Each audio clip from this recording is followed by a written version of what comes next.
Hey guys, how's it going? Today we're going to be continuing with our series of explaining chapters from IB Business Management. Right now, our chapter is going to be 3.7, which is cash flow. This is, I think, a pretty simple chapter, but with some important information. So we're going to get right into it. The first kind of main thing that the chapter begins with is discussing the difference between cash and profit. It is important to understand this difference. Cash is just the money that a company has on hand. It's typically seen as an asset, all right, not something that's coming in as an asset the business has. Versus profit is the money that a business is making once you, of course, subtract out all the expenses. But it's the money that you're making from the sale of a product. So, and you can see a distinction here. The book gives a good example of, so if you have good cash flow but poor profits, what that means is that you're getting cash from other sources that aren't sales revenue. For instance, loans. All right. So you can have good cash flow and have poor profits. And on the other side, you can have poor cash flow, but good profits. This would mean that you have good sales, for instance, but that you have a lot of loans to pay. You have a lot of equipment. You're making early payments on supplies. And basically that you just have like a lot of dead money, because the entire idea of cash flow is that you have the money moving around, you're using it for different things, you're investing it, that kind of thing. If you have poor cash flow, you just have dead money sitting there. You can still have a lot of profit, but have poor cash flow. So they don't go hand in hand necessarily. They would tend to, but aren't necessarily the same. And it is important to understand that difference when we're talking about cash flow, which is the main subject of this chapter. So the first thing we have to talk about once we kind of understand cash flow is what is known as the working capital cycle. So this is how cash flow can go around a business, all right? So you always start with cash in through whatever the source is. Then you have payments to suppliers, you have payments to employees, or you just have the cash there. This goes to one of two places. Either it goes to goods being produced, or it goes to your services. All right. So if it goes to your goods being produced, well, then you produce the goods and then they're sold. And that restarts the cycle, gets you some more cash in, and you have things going again. Or it goes from, your payments to suppliers, employees, and that kind of thing. It goes straight to being a service that is rendered to customers. That is also payment, because then customers pay for that service, goes right back into cash, into the business, restarting the cycle. I have here in my notes a little flow chart you guys can see. That has all that stuff on it. I don't have the arrows. I realize they go back to cash in, but the rest of it is there.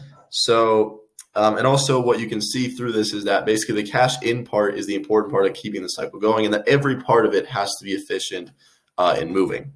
So a lag in cash flows then can mean a slowdown in the in production and the offering of services, because if you don't have cash coming in, you can't pay your suppliers, you can't pay your employees, you don't have cash there. And then you can't produce your goods and you can't render services.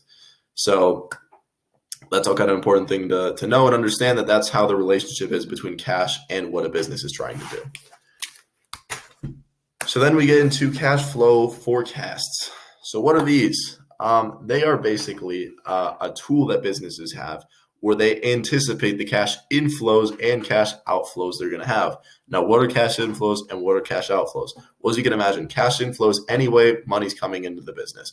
This can mean through the sales, through loans, whatever. Cash outflows are things that are making cash go out of the business. These are investments and payments and you buying things on credit, things like that. Net cash flow then is just the difference between these two things. All right, so that's also an important thing, is having net cash flow, and that factors into a lot of calculations, not just in this chapter, but later on throughout business management. Net cash flow is just the difference between your cash inflows and your cash outflows, and it's done during a certain period, usually a year or a month. All right, so cash flow forecasts are constructed in quite a specific way. I don't have a good graphic example here. I was going to try to do a computer screen share type thing, and maybe I will in a separate video, but the problem is to have a good webcam video and a screen capture just didn't work. And it's only for this part of the video that I need a graphic. So I recommend instead you guys look up a cash flow forecast as just an example if you need anything more visual. But basically, so the way you construct it is this. It's a type of column chart, all right, if you can imagine it that way. And so you start with the opening balance. The opening balance is the amount of money the business has. We're talking all their assets, all their cash, all right? You start with that. And let's say we're going to do it by year. Then you include an itemized cash inflow from sales and all other income that is coming into the business. All right. You have an item by item thing of what are all the cash inflows that have come into the business that year. Then you have an itemized cash outflow of all the expenses. This is going to be the money you're spending on stocks, money you're spending on labor, etc. Okay. And so then what you're going to do is you're going to see what's the net cash flow. Has money come into the business this year? Have we lost money this year? What is the kind of final result of this?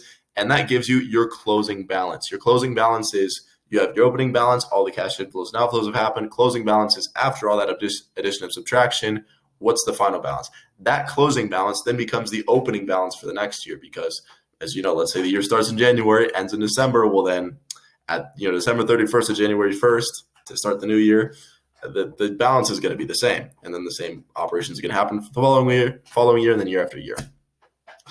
But these are forecasts. That's the thing. These are forecasts. And just like any weather forecast, these things can be inaccurate. There are limitations to what you can achieve with a forecast of this nature, because this isn't a recording of what's happened. It's a forecast of what you think is going to happen, which means it's only as accurate as the data that you can put into it. And also it doesn't account for outside factors, for external factors, things that like a financial crash. A financial crash is going to influence your cash flow quite significantly.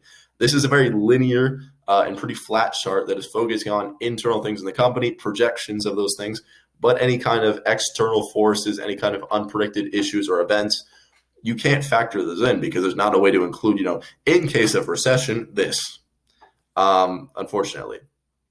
So when we talk about cash flow problems, because that's a big thing that it can impact a business, there's a variety of things that can cause them.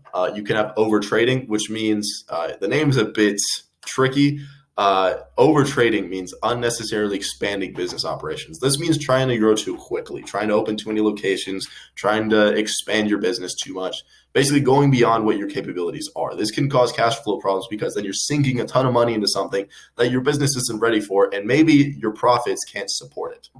Furthermore, over borrowing, so taking too much money, overstocking, getting too much stock that you can't sell, poor credit control, so not controlling how much am I getting in credit, how much am I producing myself, that kind of thing, getting too many things on credit. Also seasonal or unforeseen causes. This is just any kind of external event that could, come into the business and affect it, or seasonal. Obviously, if you have a business like an ice cream company that you have certain things that, you sell a lot of ice cream in the summer, but in the winter, not so much. Well, those seasonal problems are going to cause cash flow problems in the winter because you're not going to be selling your product, or at least not at as high of a volume as you would in the summer. And then we can talk about the relationship between investment, profit, and cash flow. This is, I think, where cash flow really becomes a relevant thing because we can kind of see how it connects to the rest of what is a business and what a business is trying to do. So investments are cash outflows that are used to improve the product, service, and process of a company. An example is purchasing equipment. All right. So investments are a type of cash flow. They're an outflow, but they're an outflow done with profit is the eventual goal. For instance, if you buy equipment, right, there's a cash outflow, that's an expense, but later the idea is that with that equipment, you're going to be able to make that money back because you're going to have new production, you're going to have better production, better efficiency. And so that's why it's seen as a worthwhile outflow, but it is a form of outflow. Furthermore, profits quite literally is when the cash inflows are higher than the cash outflows, which is most companies' ultimate goals. If you're a for-profit company, your goal is to make profit. That means have higher cash inflows than cash outflows. So here we really see the big picture relevance of cash flow because it helps us to understand every aspect of a business. Why do we invest? How do we make money? How's the business working? Are we making money? Are we losing money? All those things can be summarized in cash, in the idea of cash flow. Is money coming into the business? How is it flowing throughout the business? These are all really important ideas. And anyway, so finally, we have the managing of working capital and dealing with cash flow problems. That's the final part of this chapter. Again, I told you guys it's a pretty short and sweet one. So there are various problems that you can deal with. If you're having problems with cash flows, what can you do? All right. The first is raise cash inflow. Try to figure out ways to get more money in there. Does that mean, taking out loans? Does that mean trying to increase your product portfolio so that you can sell to more markets? Does that mean marketing more? Whatever you can do to get more money into that business. The second thing is to lower cash outflow. This means reduce your expenses. Find out, places where I'm spending a lot of money. Do I have a lot of debt with people? All right, well, how can I solve that debt problem? Do I have a lot of expenses? Am I spending a lot in my production process? Can I make my production process more efficient to reduce the amount of money? This is in a lot of different ways. The book gives a few examples, but I'm not going to just list those off because I think it's such a kind of varied thing. And you just need to know generally what's the idea here and how can it be applied in different contexts. So in raise cash inflows, that means get more money in here, reduce the cash flows, reduce the amount that's going out in terms of expenses. There's also alternative finance sources. All right. So this could be something like an overdraft. An overdraft is to say when your company is basically at zero in the bank, you can still get money from the bank. Just you have to do it in a different way. You're basically getting money from the bank, even though you're pulling from your bank account, even though there's no money there. The bank is basically giving it to you with the promise that you're going to pay it back. Also, you can sell your assets. So let's say you have a fixed asset like a building. You can sell that to get quick cash. That's typically not seen as a very sustainable thing to do, but it's a way to get money in a pinch. Also, government assistance, government grants, government loans, any kind of things like that. Those are alternate sources of finance. Finally, we have just other measures. This is just your broad, and this can be things like try to expand your customer base, contingency funds. So your rainy day funds, the money that you have. I mean, rainy day funds are normally thought of as for people, not for businesses, but you have that money on the side so that in the case that there's some kind of emergency, break glass in case of emergency, all right, we have this money here for whatever we need. Improve the quality of your product. This can be seen as increasing your sales. It's not as direct, but it's a good way to increase sales. Also paying large bills by installments. So getting things on credit or getting things through some type of loan, instead of having to pay lump sums, pay it little by little. So that way you have time to get money going through the business, to get your cycle back running, to get stuff into the business so that you can keep your cash flow. Basically, yeah, that's like an example is, if you need, let's say your profits are low or your cash flow is not going well. All right, so we're going to invest in something. We're going to, for example, we're going to invest in new equipment. We're going to get this new equipment here. And instead of paying for this equipment in a lump sum, because we don't have a lot of money right now, we're going to get this equipment and we'll pay it little by little. And as we're doing that, this equipment's going to gain us a lot more money because it's going to increase our production and hopefully increase our sales. So that way we'll be all right. And that's an alternative way. That's another source of increasing the cash flow because by getting this equipment, we'll increase profits, increase the money coming into the business, and then we can eventually pay it back later. But we'll have it be slow, so that way it's not, some big expense for the business immediately. There's other options as well, but these are a few examples.